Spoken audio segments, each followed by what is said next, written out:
زړګې درانه غواړي रिकॉर्डिंग Alqadri studio Ducky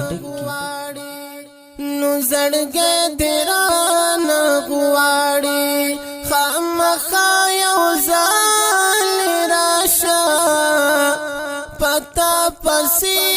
رنځور دې پر اختیا یو ځل راشه پتا پسې رنځور دې پر اختیا یو ځل راشه بلتون دې او خجران دې او دردونه دې تیریږي بلتون دې او خجران دې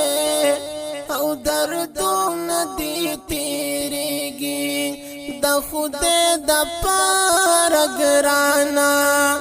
د خدای د